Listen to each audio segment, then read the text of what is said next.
আসসালামু আলাইকুম। আমি ডক্টর শামস মোহাম্মদ নোমান। আমি আজকে আপনাদের সামনে উপস্থিত হয়েছি গ্লোকোমা টপিক্সটা নিয়ে একটু আলাপ করার জন্য। বেসিক্যালি আমি একজন অপথ্যালমোলজিস্ট, তার সাথে আমি এফসিপিএস করেছি অপথ্যালমোলজিতে, তার সাথে গ্লোকোমাতে আমার ফেলোশিপ করা ইন্ডিয়া থেকে এবং ইউএসএ থেকে। গ্লোকোমা ভালো লাগে, গ্লোকোমা পড়াতে ভালোবাসি, সেই সূত্র ধরেই জেনেসিসের সাথে সম্পর্কিত হওয়া এবং তারই ধারাবাহিকতায় আজকে জেনেসিসের ক্লাসে উপস্থিত হওয়া। তো আজকে আমাদের বিষয়বস্তু হলো primary open angle glaucoma. So কোন কোন পরীক্ষার জন্য প্রাইমারি ওপেন অ্যাঙ্গেল গ্লোকোমাটা ইম্পর্টেন্ট, এটা আমাদের একটু জানতে হবে। যে কোনো গ্লোকোমা রিলেটেড প্রশ্নগুলো পার্ট 1 পরীক্ষাতে আসতে পারে, বিশেষ করে basic pathology of optic nerve, তারপর জেনেটিক্স, তার সাথে optic nerve head damage, সার্কুলেশনস। FCPS part 2 এর জন্য একটা লং কোয়েশ্চেন তো থাকবেই, লং কেস থাকতে পারে, আবার ভাইভাতে তো গ্লোকোমা ছাড়া পারি হওয়া যায় না। এমএস পরীক্ষায় বেসিক সাবজেক্টগুলোতে তো অবশ্যই খুবই ইম্পর্টেন্ট, পুরো ইন্ট্রাকুলার প্রেশার অ্যাঙ্গেল থেকে শুরু করে গনিওস্কোপি থেকে শুরু করে different examination method, visual field থেকে শুরু করে প্রত্যেকটা জিনিস very much important for the different MS এবং ডিপ্লোমা এক্সামিনেশন। ইভেন এমসিপিএস পরীক্ষার জন্য very much important. Those who are going to appear in the postgraduate examination outside Bangladesh, like FRCS, ICO, or different exam, the problem-based question related to glaucoma is a very very commonly asked questions to the students. So this is my introduction actually to why the glaucoma chapter is very much important. The most important thing is primary open angle glaucoma, because this is the most commonest glaucoma in this subcontinent. So you have to know this topic, the primary open angle glaucoma. So আমরা একটু glaucoma বেসিকটা সম্পর্কে যদি একটু বলতে যাই, যে what is glaucoma. Glaucoma basically it's an optic neuropathy, যেখানে যে জায়গায় অপটিক নিউরোপ্যাথি হচ্ছে তার সাথে করেসপন্ডিং ফিল্ড ইফেক্ট হবে, নার্ভ ড্যামেজের সাথে ফিল্ড ইফেক্ট হবে, যেখানে ইন্ট্রাঅকুলার প্রেশারটা একটা রিস্ক ফ্যাক্টর হিসেবে কাজ করবে, দ্যাট ইজ গ্লোকোমা। তার মানে হলো ইন্ট্রাঅকুলার প্রেশার নর্মাল থাকুক আর যাই থাকুক না কেন, এই ইন্ট্রাঅকুলার প্রেশার যতটুকুই যে লেভেলে থাকুক না কেন, ওই ইন্ট্রাঅকুলার প্রেশার অথবা অন্য কোনো সিস্টেমিক কারণে অথবা সার্কুলেশন বা ডিফারেন্ট কারণে অপটিক নার্ভের যদি ড্যামেজ হয়ে যায়, তার সাথে করেসপন্ডিং যদি ফিল্ড ইফেক্ট থাকে, তাহলে সেটাকে আমরা গ্লোকোমা বলবো। তবে এখানে একটা জিনিস একটু জানিয়ে রাখি, without treatment usually it is progressive. So এখন আসি যে প্রাইমারি ওপেন অ্যাঙ্গেল গ্লোকোমাকে যদি আমরা একটু হেডিং ওয়াইজ ভাগ করি, তাহলে আমরা কোন কোন সেক্টরে কথা বলতে পারি। যেমন আমি এটা একটু আমাদেরকে একটু মনোযোগ দিয়ে শুনতে হবে যে what are the different groups. So one is primary open angle glaucoma, এটা নিয়ে আমরা কথা বলবো গ্লোকোমা সাসপেক্ট নিয়ে, আমরা কথা বলবো অকুলার হাইপারটেনশন নিয়ে, এবং আমরা নর্মালাইজেশন গ্লোকোমা নিয়ে। এগুলো সবগুলো কিন্তু প্রাইমারি ওপেন অ্যাঙ্গেল গ্লোকোমার হেডিং এর ভিতরে পড়ে। সো আমরা যদি প্রথমে চিন্তা করি যে হোয়াট ইজ, আমরা একটু আসি হলো গ্লোকোমা সাসপেক্ট। আচ্ছা, একটা গ্লোকোমা ডায়াগনোসিস করার জন্য আমাদেরকে মূলত 3টা জিনিসকে একটু খেয়াল রাখতে হয়, বিশেষ করে ওপেন অ্যাঙ্গেল গ্লোকোমা। সেটা হলো যে অপটিক ডিস্কে কোনো চেঞ্জ আসছে কিনা, ইন্ট্রাঅকুলার প্রেশার বাড়ছে কিনা, আর হলো অপটিক ডিস্কের সাথে করেসপন্ডিং হামফ্রে ভিজুয়াল ফিল্ড অথবা ফিল্ডে কোনো চেঞ্জ আসছে কিনা। সো ফ্যাক্টর হলো 3টা, অ্যাকচুয়ালি ইন্ট্রাঅকুলার প্রেশার, 2 হলো অপটিক ডিস্ক চেঞ্জ, আর 3 হলো ফিল্ড ইফেক্ট। তো এরকম আমরা অনেক পেশেন্ট পাই যেগুলো দেখা যায় যে আমি আউটডোরে পেশেন্ট দেখলাম যে কার্ডিয়াক রেশিও 0.7, 2 চোখে 0.7, কিন্তু আমরা যদি তার ইন্ট্রাঅকুলার প্রেশার দেখি 12, হামফ্রে ভিজুয়াল ফিল নর্মাল, তাহলে দেখা যাচ্ছে যে disc is quite abnormal, 0.7 cupping অথবা 70% কাপিং, কিন্তু ফিল্ড এবং ইন্ট্রাঅকুলার প্রেশার নর্মাল। তো সেই ক্ষেত্রে সেটাকে আমরা গ্লুকোমা সাসপেক্ট হিসেবে রেখে দেব, ঠিক আছে? এবং তাকে আমাদেরকে ফলো আপ করতে হবে, 6 মাস পর ফলো আপ করতে হবে, এবং তার সেই ডিস্কের ছবিটাকে আমরা তুলে রাখবো, তার সাথে ফিল্ড এবং ইন্ট্রাঅকুলার প্রেশারটাকে আমরা রেকর্ড রাখবো। This is one kind of glaucoma suspect.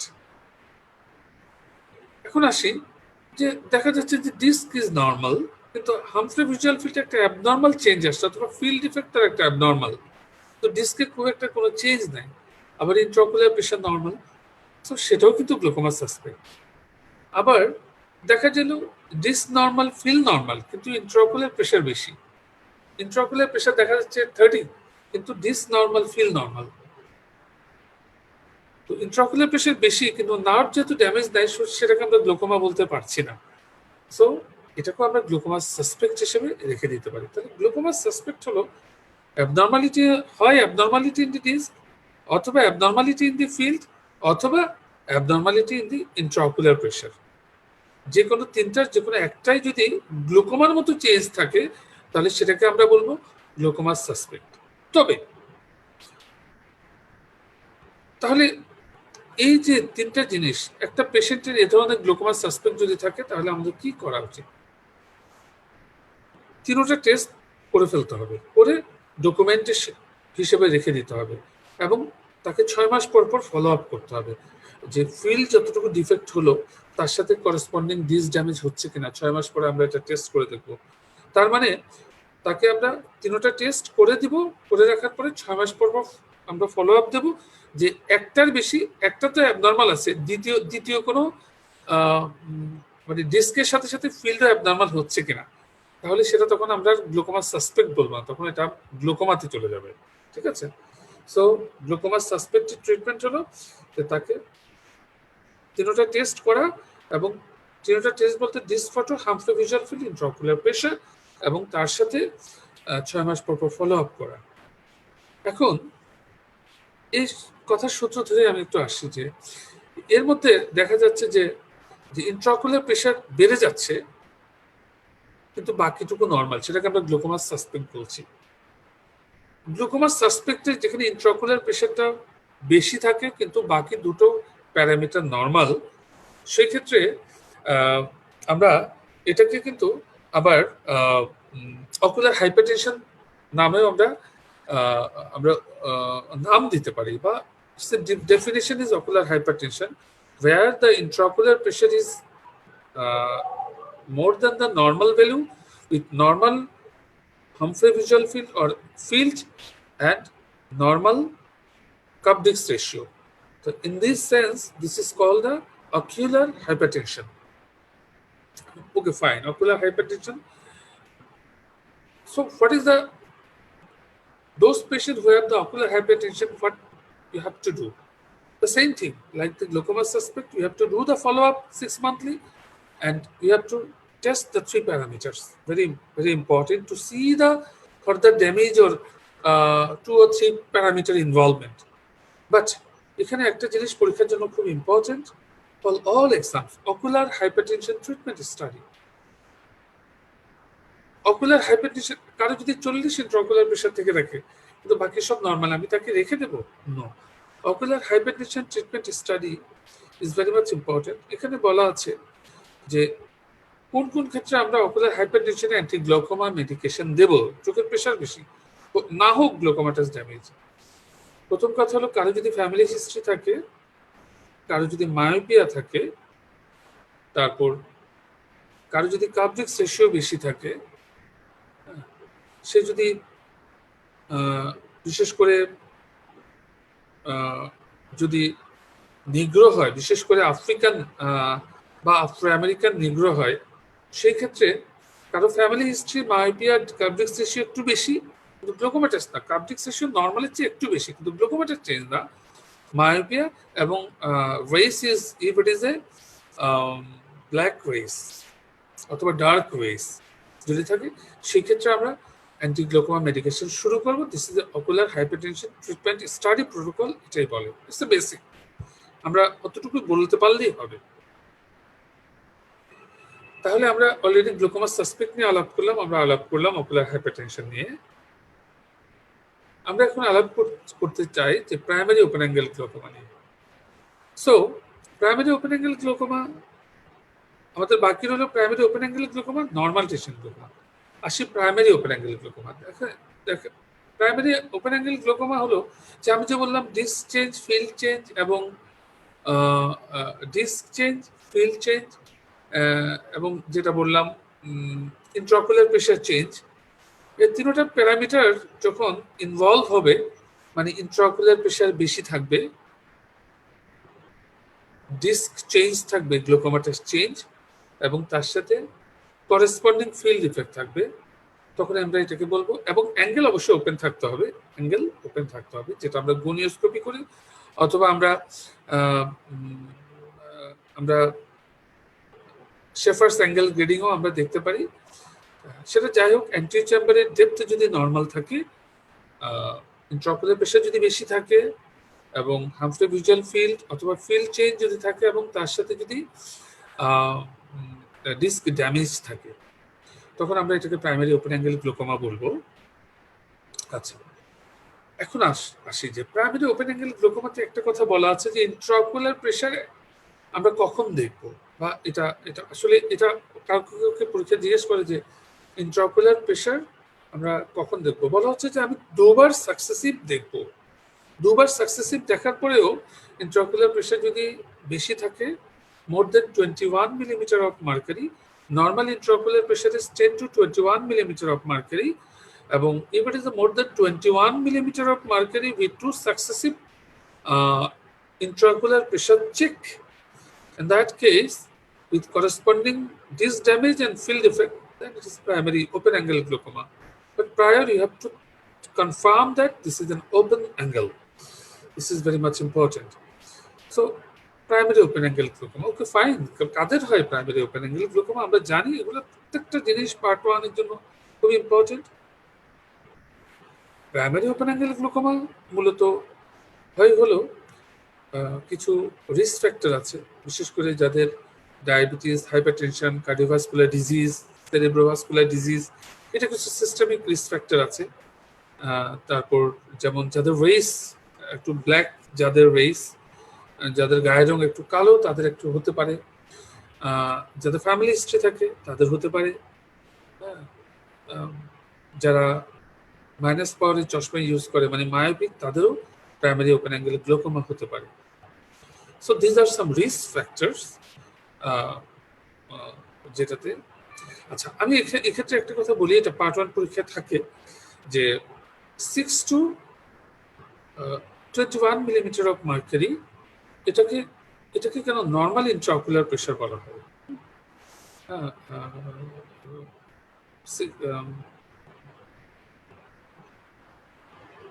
Okay, so এটা হলো অ্যাকচুয়ালি যে 10 to 21 millimeter of mercury. Why it is called the normal intraocular pressure? এখানে একটা কথা বলে রাখি, basically the mean intraocular pressure is 16 millimeter of mercury, 16 plus minus 2 standard deviation, 16 plus minus 2 standard deviation, 1 standard deviation equal to 3 millimeter of mercury, তাহলে 2 standard deviation equal to 6 millimeter of mercury, তাহলে হবে হলো 16 plus minus 6, তাহলে 16 minus 6 equal to 10, 16 plus 6 equal to 22 or 21 almost. So দেখা গেছে যে একটা group of পিপলের আমরা যদি হাজার হাজার মানুষের আমরা টেস্ট করলাম এবং সেখানে দেখা গেল গড় ইন্ট্রাঅকুলার প্রেশার হলো 16 মিলিমিটার অফ মার্কারি, এবং বেশিরভাগেরই ইন্ট্রাঅকুলার প্রেশার হলো 10 to 21 মিলিমিটার অফ মার্কারি। দেখা গেল যে 2 স্ট্যান্ডার্ড ডেভিয়েশন মানে 1 standard deviation equal to 3 millimeter of mercury, 2 standard deviation ধরলে 10 to 21 millimeter of mercury most of the population normal intraocular pressure হিসেবে coverage দেয়। সেই ক্ষেত্রে এটাকে আমরা বলি হলো 16 plus minus 2 standard deviation। এটা এক্সামে ধরবে 16 plus minus 2 standard deviation, 1 standard deviation equal to 3 millimeter of mercury। এটা একটু মাথায় রাখতে হবে। Okay, fine. Primary open angle glaucoma, আমি একটা জিনিস এখানে একটু বলতে চাই যে এই জিনিসটা আমি একটু স্লাইড দেখাবো, যে এই ক্ষেত্রে জিনিসটা একটু ইম্পর্টেন্ট। বললো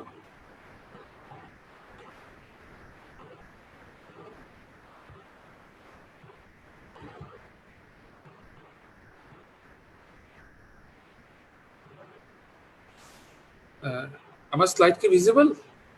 হ্যালো, আমার স্লাইড কি দেখা যাচ্ছে? জি স্যার, দেখা যাচ্ছে। Fine, perfect.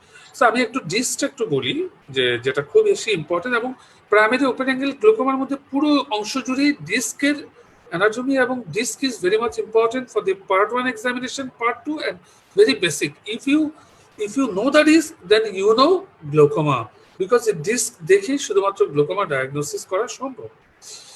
So but I have already told that evaluation of optic nerve is very much important to diagnosis of glaucoma.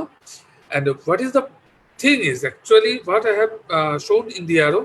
If there is a rise of intraocular pressure, then it directly hits the optic nerve head. And how can we see the optic nerve head or disc? By direct ophthalmoscope or by indirect ophthalmoscope? What are the things we have to check in the disc?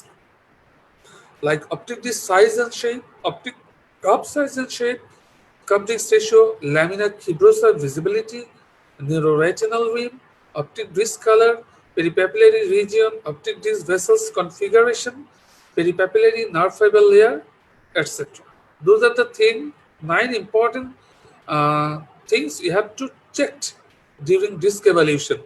If you know the 9 things, then you will really know the glaucoma.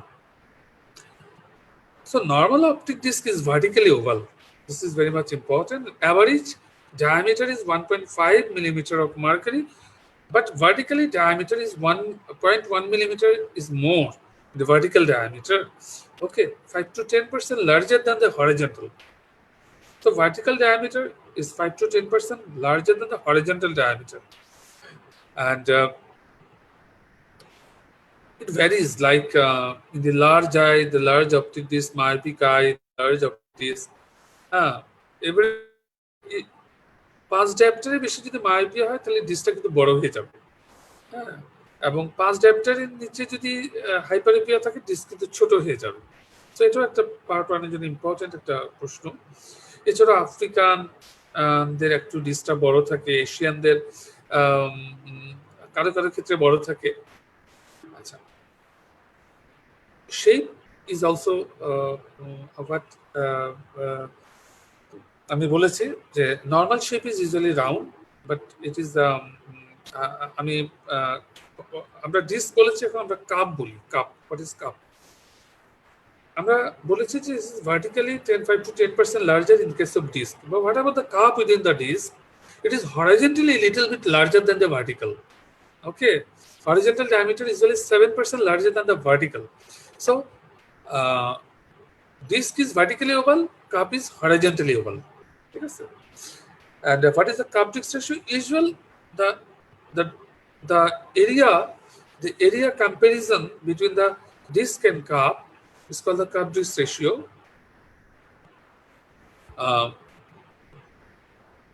Usually বেশিরভাগ মানুষেরই less than 0.5 থাকে।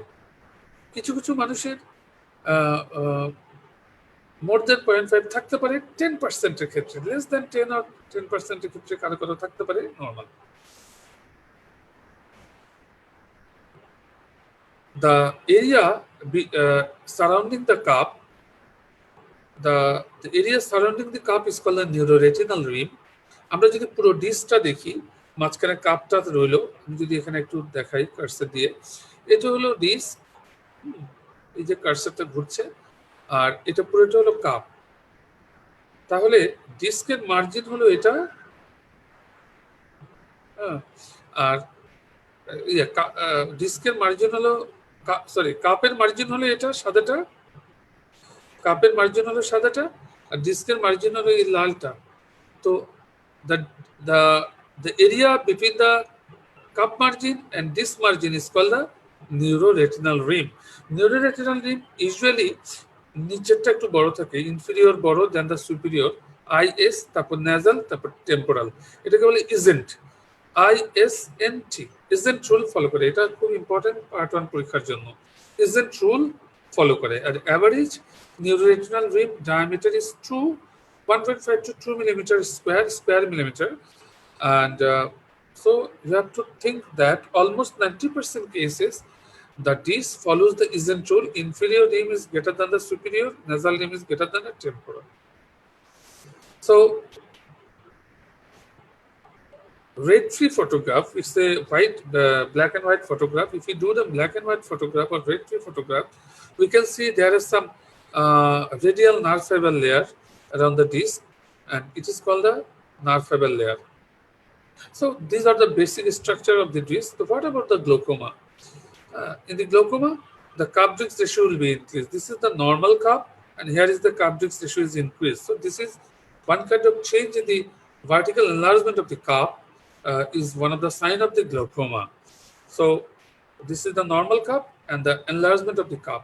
Usually এটা vertically enlargement হয়। এটা পরীক্ষা জিজ্ঞেস করে যে কেন ভার্টিক্যালি কাপ-ডিস্ক রেশিওটা বাড়ে। যখন ইন্ট্রাঅকুলার প্রেশারটা বাড়ে, এটা ডিস্কে যখন প্রেশার দেয় তখন যেদিকে নার্ভ ফাইবার লেয়ার ঠিক থাকে সেদিকটা আগে ড্যামেজ হয়। সো ইনফিরিয়র আগে ড্যামেজ হবে।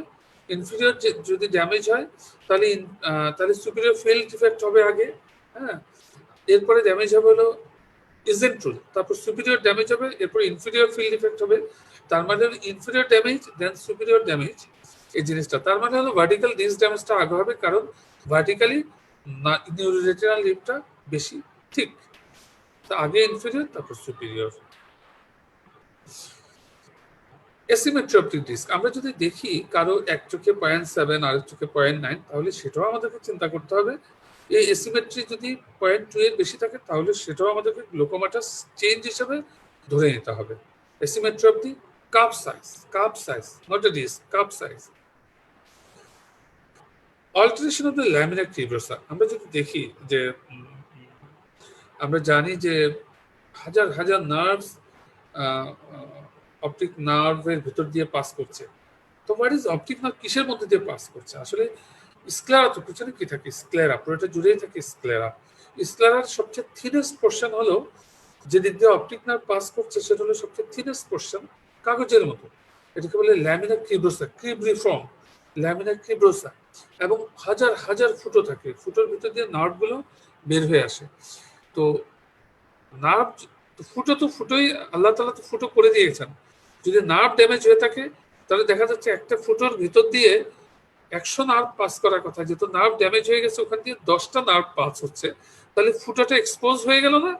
এটাকে বলে ভিজিবিলিটি অফ দি ল্যামিনার ক্রিব্রোসা বা অল্টারেশন অফ দি ল্যামিনার ক্রিব্রোসা। এটাকে বলে ল্যামিনার ডট সাইন, মানে আমি ল্যামিনার ক্রিব্রোসার ছোট ছোট ছিদ্রগুলো আমি দেখতে পাবো, কারণ একটা ছিদ্রের ভিতর দিয়ে 100টা নার্ভ যাওয়ার কথা, ওখানে দেখা যাচ্ছে যে 10টা বা 20টা নার্ভ যাচ্ছে, তাহলে বাকি 90টা নার্ভের জায়গাটা খালি হয়ে যাচ্ছে, ছিদ্রটা দেখা যাবে। তো আমরা যদি দেখি এখানে সেকেন্ড পিকচারটাকে ছোট ছোট ছোট ছোট অনেক visibility of the laminar cribrosa আমরা এখানে দেখি। লেফট সাইডে অত প্রমিনেন্ট না, রাইট সাইডে আমরা দেখি যে এখানে ছোট ছোট ছিদ্র দেখা যাচ্ছে। এটাকে বলে ল্যামিনার ডট সাইন অথবা ভিজিবিলিটি অফ দি ল্যামিনার ক্রিব্রোসা। আমি আবারও বলছি, আমি প্রাইমারি ওপেন অ্যাঙ্গেল গ্লোকোমা পড়ানোর সময় ডিসটাকে খুব হাইলাইট করি, because if you know the disc you know the glaucoma. Neural rim loss, what I have already told you, যে আমাদের কাপ-ডিস্ক রেশিও বাড়েই হলো নিউরাল রিম লস হওয়ার জন্য। প্রথমে ইনফিরিয়র লস হবে, তারপর সুপিরিয়র লস হবে, যেভাবে হোক না কেন। আবার কনসেন্ট্রিক লস হতে পারে, তো নিউরোরেটিনাল রিম লস হতে পারে।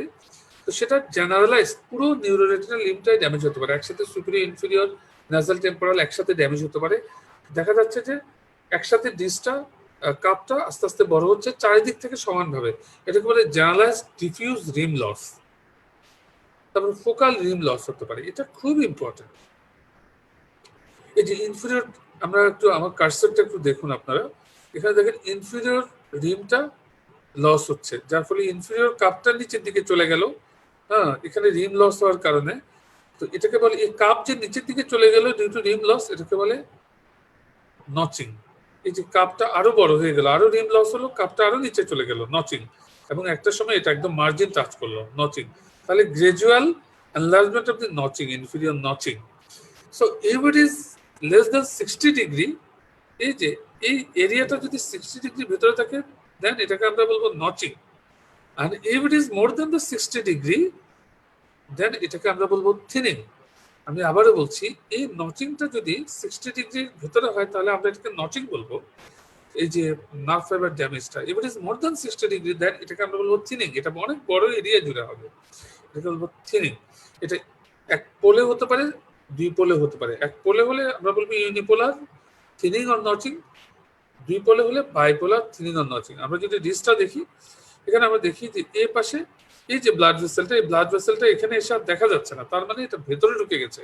তার মানে এখানে এই ডিসটা অনেকটুকু ড্যামেজ হয়ে গেছে, প্রায় কাপের এই কাপটা একদম অনেকটুকু এনলার্জ হয়ে গিয়ে প্রায় ডিস মার্জিন টাচ করেছে, এবং এটা এখানে ভালোই ড্যামেজ হয়েছে। আমরা যদি দেখি, এই যে এই ব্লাড ভেসেলটা এখান থেকে গিয়ে আর দেখা যাচ্ছে না, এই ব্লাড ভেসেলটা এখান থেকে গিয়ে আর দেখা যাচ্ছে না।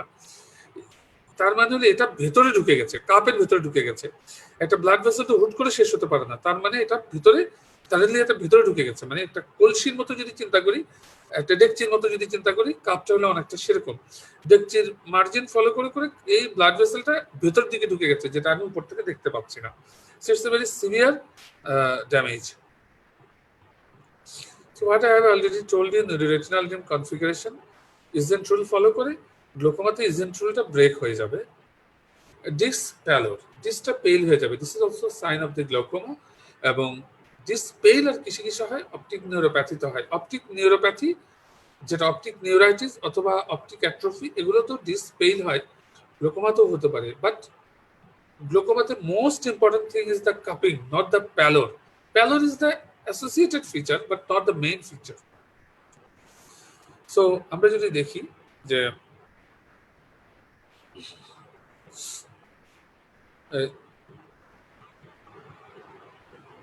আমরা যদি এই ছবিটা দেখি, দেখা যাচ্ছে এই জায়গাটা হলো পেল, কিন্তু এটা হলো কাপ।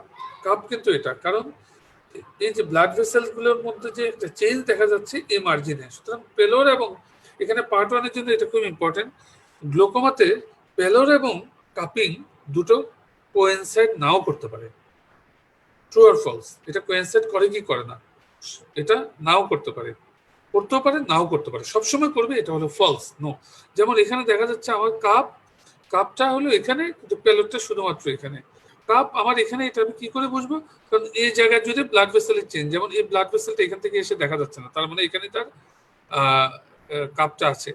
এখানে ব্লাড ভেসেলটা এখানে এসে বেঁকে গেছে, এখানে এসে ব্লাড ভেসেলটা ভিতরে চলে যাচ্ছে, তার মানে এখানে তার সমস্যা আছে। এখানে একটা বায়োনেটিং সাইন আছে, আমি পরে বলছি বায়োনেটিং সাইন। তার মানে গ্লোকোমাতে পেলোর এবং কাপিং দুটো কোইন্সিডেন্স নাও করতে পারে, কোইনসাইড নাও করতে পারে। Bayoneting of the blood vessel. What is bayoneting? Actually, you have to know what is bayonet. Bayonet is a special knife what is attached to the apex of a rifle. খুঁচিয়ে খুঁচিয়ে মারার জন্য, একটা মানুষকে মেরে ফেললো রাইফেল দিয়ে, তারপর তাকে আরো খুঁচিয়ে খুঁচিয়ে টেস্ট করার জন্য, বেয়নেট দিয়ে খুঁচিয়ে খুঁচিয়ে মারার জন্য আগে এই এই স্পেশাল অ্যাডেড ইনস্ট্রুমেন্টটা ইউজ করতো রাইফেলের সাথে। এই যে আমি কার্সারটা দেখাচ্ছি, এই যে একটা চেঞ্জ, এটাকে বলে বায়োনেটিং সাইন, যেটা আমরা গ্লুকোমাটার চেঞ্জে দেখতে পাবো। এই যে এটা একটা গ্লুকোমাটার চেঞ্জ, ব্লাড ভেসেলের চেঞ্জ। এখানে এই ব্লাড ভেসেলটা বায়োনেটের মতো বেঁকে গেছে, তার মানে হলো যেখানে নচিং আছে সেখানে ব্লাড ভেসেল বেঁকে যাচ্ছে। This is called the bayoneting sign. This is one of the very important sign of glaucoma. ঠিক আছে, you have to know that and you have, this is very much important. এটা না পারলে কোনোভাবেই কোনো কিছু পাস করা যাবে না। Bayoneting sign. So here is, I have shown you some bayoneting sign like, you know, এখানে একটা সাইন দেখা যাচ্ছে বায়োনেটিং সাইন, এখানে ব্লাড ভেসেলের চেঞ্জ দেখা যাচ্ছে বায়োনেটিং, এই ছবিতে আরেকটা দেখা যাচ্ছে বায়োনেটিং। তার মানে হলো যেখানে কাপটা বড় হচ্ছে, গ্লুকোমাটা চেঞ্জ হচ্ছে, সেখানে ব্লাড ভেসেলের চেঞ্জ থাকবে। This is called the bayonetic sign. Normally blood ভেসেলগুলো একটু নেজালি থাকে। যে সেন্ট্রাল রেটিনাল আর্টারিটা যখন ভাগ হয়ে যায়, এটা সাধারণত নেজাল দিক থেকে ভাগ হয়, নর্মালি একটু নেজালি থাকে, কিন্তু গ্লোকোমাতে মোর নেজালাইজেশন হয়। এটা একটু মাথায় রাখতে হবে, নেজালাইজেশন অফ দি ব্লাড ভেসেল, আরো বেশি নেজালি চলে আসবে। এই যে আমরা যদি দেখি, এই যে সব ব্লাড ভেসেল গুলো নেজালি চলে আসছে, এখানে ব্লাড ভেসেল গুলো সব নেজালি চলে আসছে। এখানে এই যে দেখি, আমরা যদি ব্লাড ভেসেলটা ফলো করি, এখানে ব্লাড ভেসেলটা গিয়ার দেখা যাচ্ছে না, তার মানে এটা ভিতরে ঢুকে গেছে, তার মানে এখানেই কাপিং। এই যে এখানে দেখে একটি স্পষ্ট, আমরা নিচে দেখি এখানে একটি স্পষ্ট বায়োনেটিং সাইন আছে। So bayoneting sign it indicate করে ওই জায়গাটাতে তার নচিং আছে। So this is absolutely case of glaucoma. Baring of the blood vessel, মাঝে মাঝে দেখা যায় যে ব্লাড ভেসেল তো ভাসমান থাকতে পারে না, কোনো কিছুকে উপর সে বেজের উপর দাঁড়িয়ে থাকতে হয় তাকে। এখন নার্ভের লেয়ার যদি ড্যামেজ হয়ে যায় এবং অপটিক ডিসটা যদি ডেকচির মতো হয়ে যায়, তাহলে ব্লাড ভেসেল কি করবে? ভাসতে থাকবে না, সেটাকে বলে bearing of the blood vessel. মানে ব্লাড ভেসেলটা ন্যাংটা হয়ে যাবে, দেখা যাবে যে ব্লাড ভেসেল কেমন জানি উপরের দিকে হ্যাং হয়ে যাচ্ছে। হ্যাঁ, তো this is one of the sign. Even narrowing of the blood vessel হতে পারে। আমরা যদি এখানে কিছু কিছু ব্লাড ভেসেল আমরা দেখতে পাচ্ছি যে ন্যারো হয়ে গেছে, this is not a very important sign, but is one of the associated sign. Yes, disc hemorrhage. Here you can see some disc hemorrhage. Usually disc hemorrhage হতে পারে intraocular pressure fluctuation হয় গ্লোকোমাতে, সকালে একরকম, বিকালে একরকম, দুপুরে একরকম। এই যে ফ্লাকচুয়েশন অফ ইন্ট্রাocular প্রেসারের কারণে কিছু কিছু মাইনর ব্লাড ভেসেল ছিঁড়ে যেতে পারে, তখনই ডিস্কের হেমোরেজ হতে পারে। এটাকে আমরা বলি হলো splinter hemorrhage. It is one of the signs. Especially splinter hemorrhage is more common in the normal tension glaucoma. ঠিক আছে, যেখানে ইন্ট্রাocular প্রেসার নরমাল থাকে। এটা আমার একটা পেশেন্ট, দেখা যাচ্ছে যে এই যে হেমোরেজ, উপরে একটা হেমোরেজ, নিচে একটা হেমোরেজ, এবং পরে দেখা যাচ্ছে তার নার্ভ ফাইবার লেয়ার লস হয়ে যাচ্ছে। এই যে এখানে একটা কালো জিনিস দেখা যাচ্ছে, তার মানে এই জায়গাটাতে যেখানে হেমোরেজ ছিল, এই জায়গাটাতে 6 মাস পরে নার্ভ ফাইবার লেয়ার ড্যামেজ হয়ে গেছে, এবং এখানে বায়োনেটিং সাইন দেখা যাচ্ছে। তার সাথে এই যে কালো জিনিসটা, এই যে এই পাশে নিচেও দেখো কালো, হালকা কালো, এটা হলো নার্ভ ফাইবার লেয়ার ড্যামেজ। এটা খুব রেড ফ্রি ফটোগ্রাফে ভালো দেখা যায়। আমি আবারও বলছি, পার্ট 1 এর জন্য important, nerve fibre layer damage is perfectly seen or appropriately seen in the red free photograph. আচ্ছা, পেরিপ্যাপিলারি অ্যাট্রফি, এটা খুব ইম্পর্টেন্ট। যে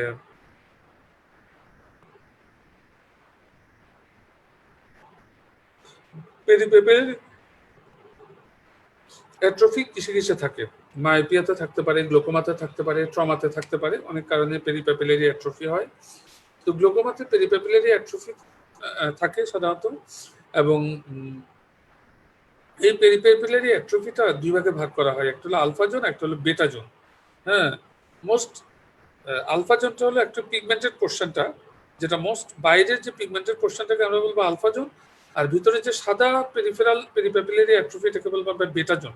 গ্লোকোমার জন্য বেটা জোনটা বেশি ইম্পর্টেন্ট, বিকজ বেটা জোন বেড়ে যাওয়া মানে ইট ইন্ডিকেটস করে এখানে নার্ভ ফাইবার লেয়ার ড্যামেজ হচ্ছে এবং এখানের উপর প্রেশার বেশি পড়ছে, সেই জন্য এটা হোয়াইট হয়ে যাচ্ছে, রেটিনা ড্যামেজ হয়ে যাচ্ছে, ভিতরের ক্লোরাইড ড্যামেজ হয়ে যাচ্ছে, ভিতরে স্ক্লেরাল শোটা দেখা যাচ্ছে। হ্যাঁ, সো বেটা zone is very much important for the for the glaucoma. So আমরা অলরেডি এখানে বেশ কিছু আমরা জোনাল দেখিয়েছি, হ্যাঁ, যেখানে পেরিপ্যাপিলারি অ্যাট্রফি দেখা যাচ্ছে। So nerve fiber loss, what I have already told you, যে এই যে নার্ভ ফাইবার লস দেখা যাচ্ছে রেড ফ্রি ফটোগ্রাফে, এটাকে আমরা বলি slip nerve fibre layer loss. কিছু আছে দেখা যাচ্ছে এটা হলো ওয়েজ শেপেড, উপরেও আছে নিচেও আছে, কালো রঙের। এটা ভালো করে দেখো, অথবা আপনারা ছবি তুলে রাখতে পারেন যে নার্ভ ফাইবার লেয়ার লস সাধারণত উপরে এবং নিচে ওয়েজ শেপেড। প্রথমটা দেখেছি আমি প্রথমটা দেখেছি আমি স্লিট, নার্ভেবল লেয়ার লস স্লিট, ছোট্ট করে, এটা সাধারণত চোখে পড়ে না। এরপরটা দেখা যাচ্ছে ওয়েজ এই পাশে, আর এরপরেরটা তারপর হতে পারে আরেক ধরনের আছে হলো ডিফিউজ হতে পারে, এটা ডিফিউজ যেখানে অত বেশি দেখা যায় না। So points to be noted: optic nerve head analysis is the single most important examination for the glaucoma diagnosis. শুধুমাত্র ডিরেক্ট অপথ্যালমোস্কোপি করে পেরিফেরিতে আমি যে কোনো গ্লোকোমা অ্যাটলিস্ট সাসপেক্ট করতে পারবো। So this is very much important, but some other investigation you have to do to confirm the diagnosis. So most important thing is the disc and disc. You have to know the disc, then other thing. So hope we'll have a very healthy disc always. So what I have told about the disc already. So এই disk চেঞ্জটা primary open angle গ্লুকোমার ডিস্কের সাথে intraocular disk change হবে, তার সাথে intraocular pressure বেশি থাকবে, তার সাথে হামফ্রে ভিজুয়াল ফিল্ড বা যে কোনো ফিল্ড, সেটা হামফ্রে হোক অক্টোপাস হোক, যে করসপন্ডিং ফিল্ড ডিফেক্ট থাকবে, that is called the primary open angle glaucoma. এখন আসি যে প্রাইমারি ওপেন অ্যাঙ্গেল গ্লুকোমা তা আমরা ম্যানেজ কিভাবে করব? এটা তো অ্যাসিম্পটোমেটিক, এরা রিফ্রাকশন করতে আসে, দেখা যাচ্ছে হঠাৎ করে রিফ্রাকশনে তারা হঠাৎ করে দেখলো যে তার রিফ্রাকশন বেশ গত 6 মাসের ভিতরে বারবার চেঞ্জ হচ্ছে, নিয়ার রিফ্রাকশন। এটা একটা সাইন হতে পারে, চোখে একটু ভার লাগতে পারে, হালকা পেইন হতে পারে, তার ফিল্ড ডিফেকশন নিজেই বলবে যে আমি পেরিফেরিতে দেখছি না। So this are actually some symptom and some signs that এ ধরনের ব্যাপারগুলো repeated spectacle change, this is also another sign. Family history নিতে হবে, সেক্ষেত্রে যখন মিলে যায় তখন ইন্ট্রাকুলার প্রেশার চেক করতে হবে। So most of the time they are asymptomatic, তুষের আগুনের মতো অনেক অ্যাডভান্স স্টেজে নিয়ে আসে। আমি একটা কথা সবার জন্য বলছি, this is very much important. কোন গ্লোকোমা খুব কুইক প্রোগ্রেশন হয়, জুভেনাইল ওপেন অ্যাঙ্গেল গ্লোকোমা, যাদের ইয়াং এজে অ্যারাউন্ড 30 এজে যাদের গ্লোকোমা হয়, হ্যাঁ, তাদের সাধারণত প্রাইমারি ওপেন অ্যাঙ্গেল গ্লুকোমার commonest age more than 40, but 30 age around 20 to 30 এর মতো গ্লুকোমা হতে পারে, আমরা জুভেনাইল গ্লুকোমা বলি, এবং এই জুভেনাইল গ্লুকোমা খুব র্যাপিড প্রোগ্রেশন হয়। যাই হোক, সো আমাদেরকে কি করতে হবে? ইনভেস্টিগেশন করে যখন কনফার্ম হবে, আমাদেরকে অ্যান্টি গ্লুকোমা মেডিকেশন শুরু করতে হবে। পরীক্ষা জিজ্ঞেস করে what is the first line of treatment for the anti glaucoma medication. পরীক্ষা যদি থাকে তাহলে বলতে হবে প্রোস্টাগ্ল্যান্ডিন অ্যানালগ, যে কোনো ধরনের প্রোস্টাগ্ল্যান্ডিন আমরা দিতে পারি, তার যদি অন্য কোনো কন্ট্রাইন্ডিকেশন না থাকে। কোন কন্ট্রাইন্ডিকেশন? যদি তার চোখে কোনো ইনফ্লামেশন যদি না থাকে, তাহলে আমরা প্রোস্টাগ্ল্যান্ডিন অ্যানালগ আমাদের first choice, latanoprost first generation, travoprost second generation, bimatoprost third generation, tafluprost fourth generation. তো 4টা জেনারেশন আছে। এই 4টা জেনারেশনে যে কোনো একটা দিয়ে আমরা শুরু করতে পারি। তবে আমি আবারও বলছি, টাফলুপ্রোস্ট যেটা, সেটা একটু ফ্রিজে রাখতে হয়, বাকিগুলো নর্মাল টেম্পারেচারও থাকে। তো আমরা কিন্তু এটা অনেক এক্সপেন্সিভ। তো একটা গরিব পেশেন্টের জন্য কি করতে পারি? বেস্ট মেডিসিন কি? Beta blocker. যদি তার অ্যাজমা না থাকে, তার যদি কার্ডিয়াক প্রবলেম না থাকে, তাহলে আমরা বিটা ব্লকার দিতে পারি ফার্স্ট লাইন অফ ট্রিটমেন্ট।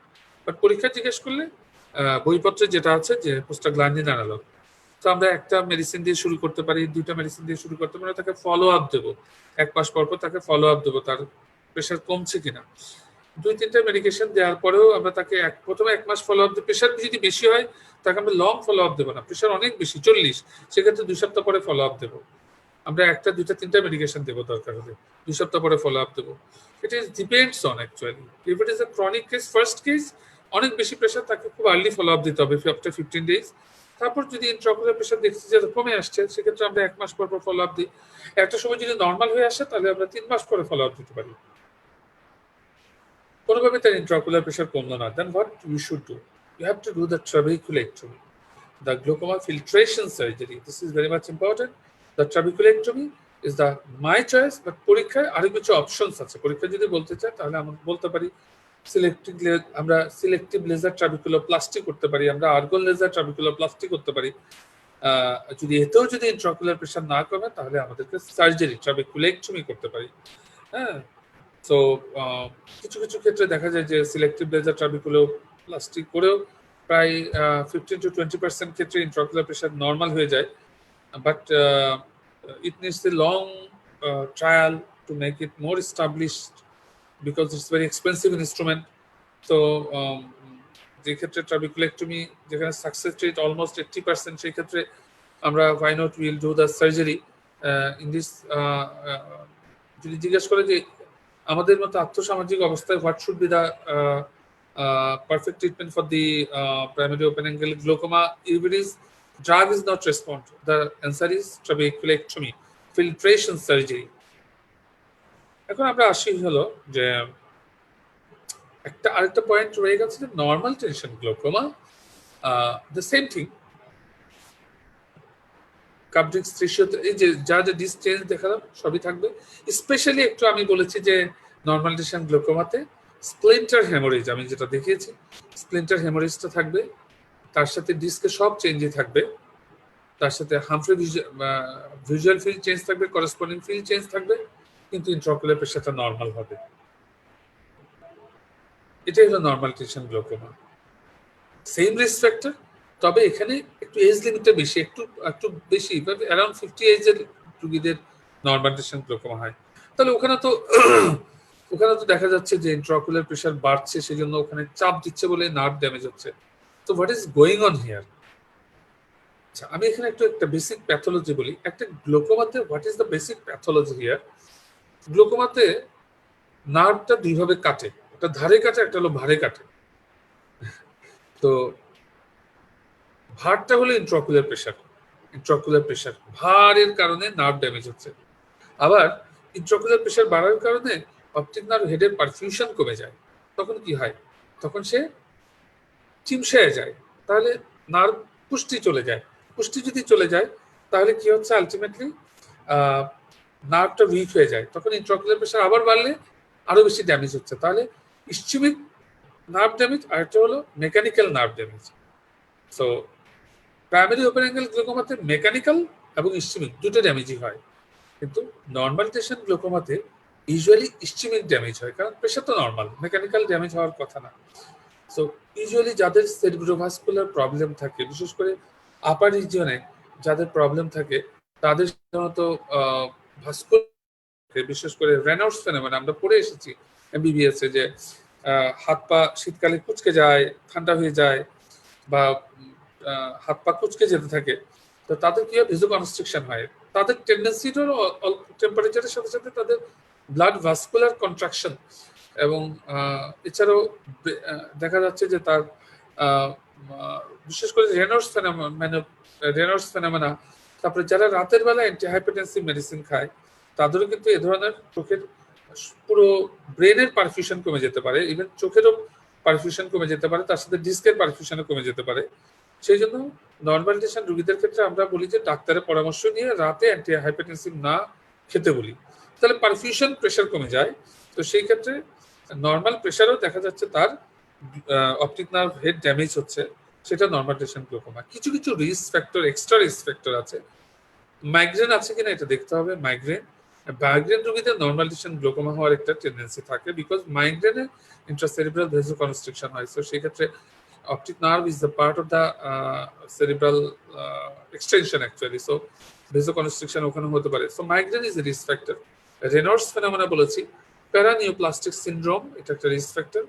তার সাথে রাতের বেলা যারা অ্যান্টিহাইপারটেনসিভ মেডিসিন নেয়, সেটাও একটা রিস্ক ফ্যাক্টর হয় নর্মাল টেনশন গ্লোকোমা ডেভেলপ করা এবং প্রোগ্রেশন করার। Okay, fine. What are the treatment? এখানে আমি ইন্ট্রাকুলার প্রেশার কিভাবে কমাবো? আমি দেখছি যে তার 18 ইন্ট্রাকুলার প্রেশার নর্মাল, কিন্তু তার কাবজিক্স রেশিও 0.9। তো আমাকে তো তার মানে ওই ইন্ট্রাকুলার প্রেশারই তার নার্ভ ড্যামেজ হচ্ছে। তো ইন্ট্রাকুলার প্রেশারটা আরো কমিয়ে আনতে হবে, কারণ নার্ভটাই তার পুষ্টি কম, সার্কুলেশন কম। সো অল্প আঘাতেই নর্মাল প্রেশারই তার ড্যামেজ হয়ে যাচ্ছে। সো সেক্ষেত্রে আমাকে একটা মেডিসিন দিয়ে, এমন একটা মেডিসিন চুজ করতে হবে যেটাতে ইন্ট্রাকুলার প্রেশারও কমাবে, এদিকে অপটিক নার্ভ হেডের পারফিউশনও বাড়াবে। That is the medication, is the good choice is brimonidine tartrate alpha 2 agonist, যেটা অপটিক নার্ভ হেডের পারফিউশন বাড়াবে, তার সাথে ইন্ট্রাকুলার প্রেশারও কমাবে।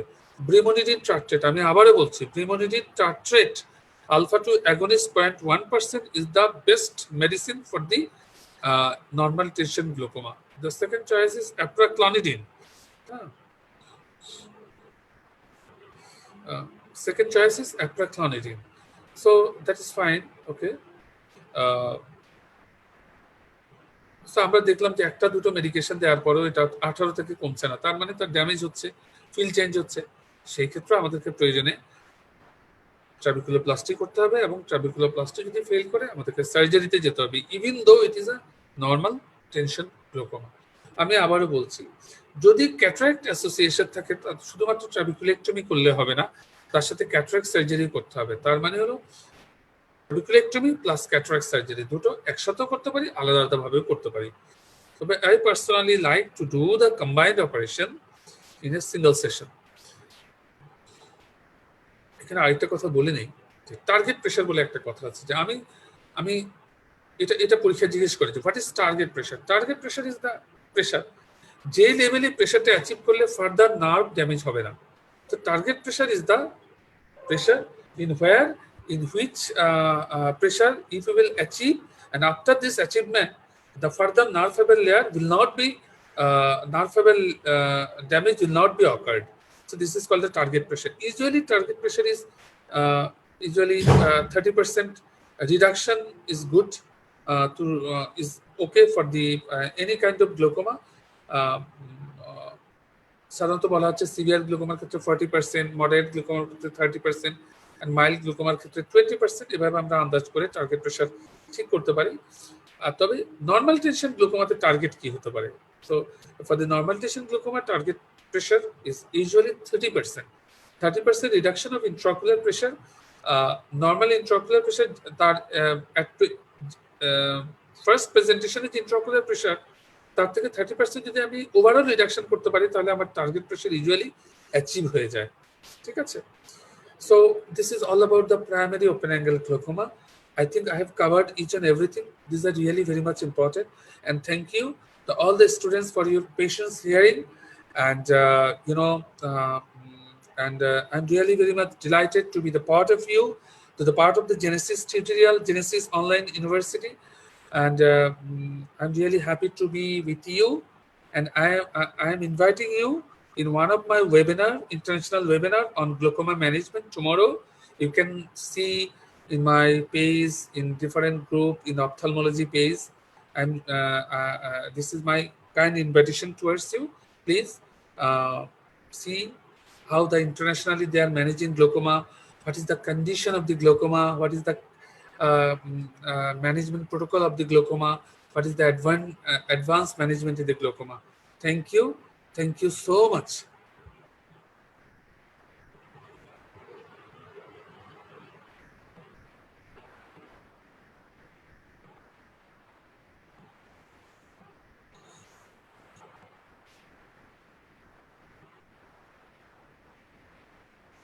আমি শেষ করে দিচ্ছি, হ্যাঁ।